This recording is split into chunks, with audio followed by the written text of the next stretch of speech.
আজ আমি এবং ভারতের পররাষ্ট্র সচিব রাষ্ট্রদূত বিক্রম মিশ্রি দুদেশের মধ্যে অনুষ্ঠিত ফরেন অ্যাফেয়ার্স কনসালটেশনসে নিজ নিজ দেশের প্রতিনিধি দলের নেতৃত্ব দিয়েছি।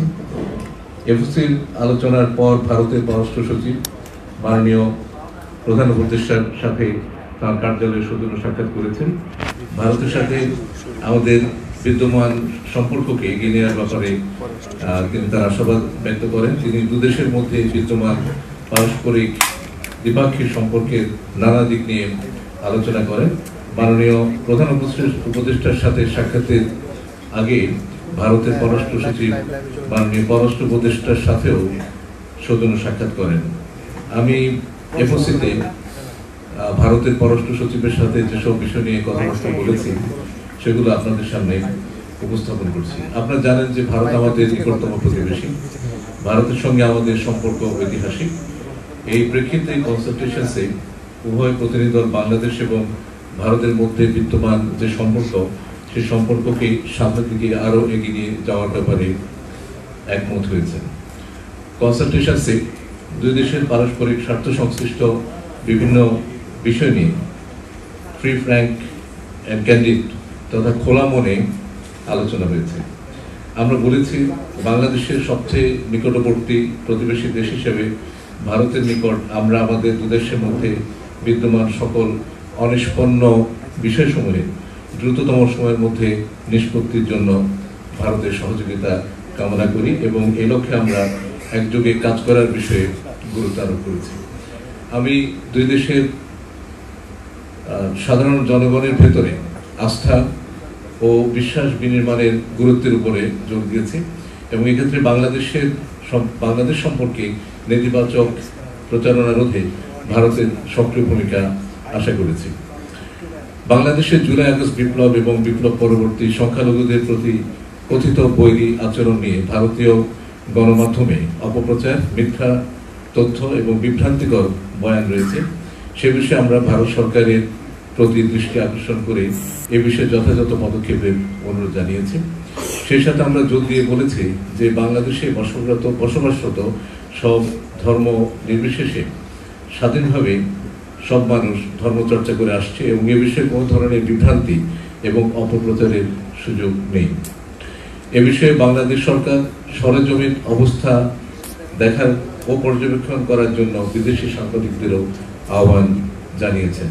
সেই সাথে আমরা এও বলেছি যে এটি আমাদের অভ্যন্তরীণ বিষয় এবং আমাদের অভ্যন্তরীণ বিষয়ে অন্য দেশের মন্তব্য সমীচীন নয়। আমি ভারতের পররাষ্ট্র সচিবকেও স্মরণ করিয়ে দিয়েছি যে বাংলাদেশ অন্য দেশের অভ্যন্তরীণ বিষয়ে মন্তব্য করা থেকে বিরত থাকে এবং অন্যান্য দেশেরও একই ধরনের শ্রদ্ধাবোধ আমাদের প্রতি দেখানো উচিত। আপনারা অবগত রয়েছেন যে সীমান্ত হত্যা শূন্যে নামিয়ে আনা আমাদের অগ্রাধিকার। আমরা বিশ্বাস করি প্রতিটি জীবন মূল্যবান, one life is too many. এই লক্ষ্যে ভারত সরকারকে দৃশ্যমান কার্যকরী পদক্ষেপ গ্রহণ করতে আমরা অনুরোধ করেছি।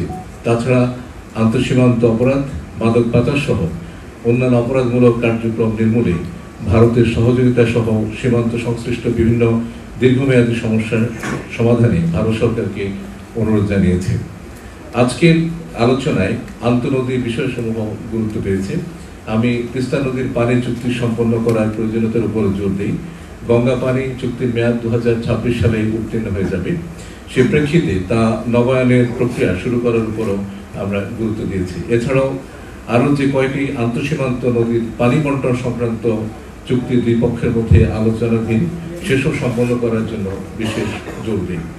বন্যা পূর্বাভাস, উপাত্ত কিংবা ডেটা আদান প্রদান সহ বন্যা প্রতিরোধে ভারতের সার্বিক সহযোগিতা কামনা করি এবং এ বিষয়ে একটি উচ্চ পর্যায়ের মেকানিজম গঠন করার বিষয়েও আলোচনা করি। ভারত আমাদের অন্যতম বৃহত্তম বাণিজ্যিক অংশীদার। ভারতের সাথে আমাদের দ্বিপাক্ষিক বাণিজ্য বৃদ্ধির জন্য বিদ্যমান ট্যারিফ, প্যারাট্যারিফের মতো বাধাসমূহ দূর করার উপায়ের উপর আমরা গুরুত্ব আরোপ করেছি। আমরা ভারত থেকে আমাদের নিত্য প্রয়োজনীয় পণ্যের নিরবচ্ছিন্ন সরবরাহ নিশ্চিত করতে প্রয়োজনীয় উদ্যোগের গ্রহণেরও অনুরোধ করেছি। আপনারা জানেন যে বর্তমানে ভারতের সাথে জ্বালানি এবং বিদ্যুৎ খাতে আমাদের পারস্পরিক সহযোগিতা ক্রমাগত বৃদ্ধি পাচ্ছে। আমরা ভারত থেকে বর্তমানে প্রায় 2656 মেগাওয়াট বিদ্যুৎ আমদানি করছি। বর্তমান ভূরাজনৈতিক প্রেক্ষাপটে এই সহযোগিতা বৃদ্ধি পেতে পারে। ভারতের মধ্য দিয়ে নেপাল ও ভুটান থেকে জলবিদ্যুৎ আনার বিষয়েও ভারতের সহযোগিতার প্রয়োজন। এই অঞ্চলের শান্তি ও স্থিতিশীলতা রক্ষায় এবং রোহিঙ্গা সংকটের স্থায়ী সমাধানে বাংলাদেশে অবস্থানরত 1.2 মিলিয়ন রোহিঙ্গা প্রত্যাবাসনের ক্ষেত্রে ভারতের সহযোগিতার জন্য আহ্বান জানিয়েছি। প্রতি বছর পর্যটন এবং চিকিৎসা উপলক্ষে উল্লেখযোগ্য সংখ্যক বাংলাদেশি ভারত সফর করে। তাদের ভিসা প্রাপ্তি সহজীকরণ সহ অন্যান্য কনসুলার ইস্যু সহজীকরণের জন্য আমরা অনুরোধ জানিয়েছি। যে সকল বাংলাদেশি নাগরিক ভারতের আদালতে দেয়া সাজা বাংলাদেশে অথবা ভারতে ভোগ করছে, তাদের সাজা মওকুফের বিষয়ে ভারতের যথাযথ বিবেচনার জন্য অনুরোধ জানানো হয়েছে। এছাড়া ভারতে আটক বাংলাদেশের জেলেদের মুক্তির বিষয়ে আলোচনা হয়েছে। আজকের আলোচনায় ভারতের পররাষ্ট্র সচিব বাংলাদেশের অন্তর্বর্তীকালীন সরকারের সাথে একযোগে কাজ করার বিষয়ে ভারত সরকারের দৃঢ় প্রত্যয় ব্যক্ত করেন। আপনারা জানেন, ফরেন অ্যাফেয়ার্স কনসালটেশনস একটি ধারাবাহিক প্রক্রিয়া। আমরা 2023 সালের নভেম্বর মাসে এফওসির সর্বশেষ বৈঠক নয়াদিল্লিতে করেছিলাম। এই প্রেক্ষিতে উভয় দেশের মধ্যকার দ্বিপাক্ষিক, আঞ্চলিক এবং বৈশ্বিক পর্যায়ে আমাদের চলমান সহযোগিতামূলক কার্যসমূহের বিষয়ে আজকের এফওসিতে করা সার্বিক আলোচনা বা পর্যালোচনা পরবর্তীতে এই বিষয়গুলোকে এগিয়ে নিতে বা আমাদের প্রাধিকারমূলক যে সমস্ত ইস্যুগুলো আছে সেগুলো যদি পারস্পরিক সদিচ্ছা থাকে এবং ঐক্যমত থাকে, তাহলে তার মাধ্যমে সমাধান হবে বলে আমরা মনে করছি। দিল্লিতে সুবিধাজনক সময়ে পরবর্তী ফরেন অ্যাফেয়ার্স কনসালটেশনসে অংশগ্রহণের জন্য ভারতের পররাষ্ট্র সচিব আমাকে আমন্ত্রণ জানিয়েছেন। আপনাদের সবাইকে ধন্যবাদ।